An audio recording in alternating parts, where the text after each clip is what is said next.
common complaint about the region has always been the lack of local television images. The importance of seeing yourself on television occurred to Danielle Dieffenthaller early on, as she lived much of her early life outside of Trinidad. When I was about 13, we left Trinidad. My stepfather was a diplomat, and we got posted to Kenya. Through all of our travels, because after Kenya it was Sudan, it was London, it was Toronto, it was France, I became more and more Trinidadian. And one summer after coming home to Trinidad, I turned on the TV and there was this after-school special that everybody on it looked like me. And I thought, oh my God, this is what I want to do. This is what I want to do. I have to do that. I have to be there. She returned home at 18 and got a job with the only station at the time, Trinidad and Tobago Television. There was local content, but it was different from Danielle's experience. At the time, we were used to TV series dealing more with working class folk scenes, folk scenarios. And Danielle decided to do a series, a very successful series, on the middle class group in Trinidad and Tobago. Most filmmakers hadn't really dealt with them because somehow they weren't seen to be part of the psyche of Trinidad and Tobago. The series was called Westwood Park, but that was very far in the future from TTT, where she worked her way up from the newsroom. While at the newsroom, I would steal away, run upstairs and sit down in Horace James's office and read all the scripts that he had and harass him and ask him a million questions until I harassed him into hiring me to be a PA on No Boundaries. And that was my first drama production. From there, she went to film school, then to England and worked on the iconic Channel 4 series The Bandung File with Trinidadian provocateur Darcus Howe. But she didn't want to stay in England and return to Trinidad. It was a decision that would transform the television industry.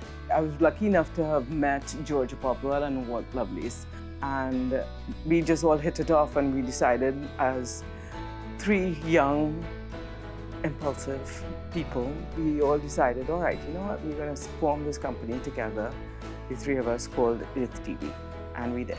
We were asked if we wanted to do this documentary series on the environment. This was the series EcoWatch, on the environment long before it became a hot topic. And success did not come quickly. There were years of government work and pro bono productions. But from there, she slowly accumulated the resources for Westwood Park. It was groundbreaking in many ways. One of the things I think that she's done is actually allowed us to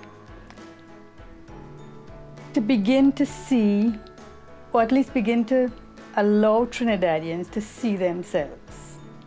So unconsciously perhaps, what Westwood Park does is that it does give you an insight into the kinds of relationships between the classes and the way in which maybe people from different classes think about each other.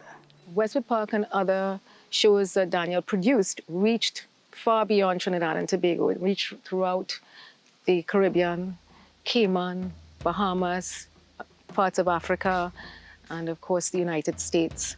I had a really interesting experience while I was in Manhattan one year. I'd gone into Victoria's Secret and I was just getting to the cash register and the cashier looked at me.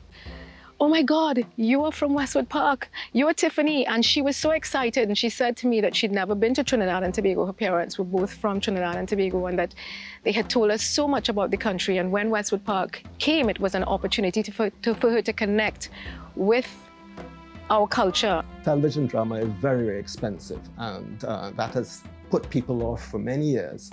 But she was able to divide the costs by making it regional and working with regional advertisers. In the process, she had to deal with the sort of macho executives of the television companies who wanted to grab the whole thing. This woman doesn't want this, we will have it, and she will produce for us. But she didn't have anything to do with that. It ran for 6 seasons and was followed by other series, but she also turned her attention elsewhere in the industry. Danielle has always been a pioneering filmmaker, a brave filmmaker. She worked on films, many different types of films. During the coup, none of us knew what was going on. We were all afraid to leave our homes, and Danielle and Walt Lovelace went out into the front line and filmed an important occasion in Trinidad's history. At the peak of her career, Danielle Dieffenthaller's interest remains in telling local stories, if those stories have changed over time, especially since the turn of the century. So I started to research what is going on, and started to go to sea lots, go to St. Barb's, go, to various places, Carnage, go around a 5-mile radius of where I live, only to discover that people don't know each other. St. Barb's is not 5 miles from where I live, but except people thought I was foreign because we don't know each other and we don't understand each other. And we have people saying those people or all year, or, it was never us. Her answer to this is a new series, In Plain Sight, which examines the violence which seemed to engulf Trinidad and the region over the last 2 decades. And if her career has taught her one thing, it's the importance of television.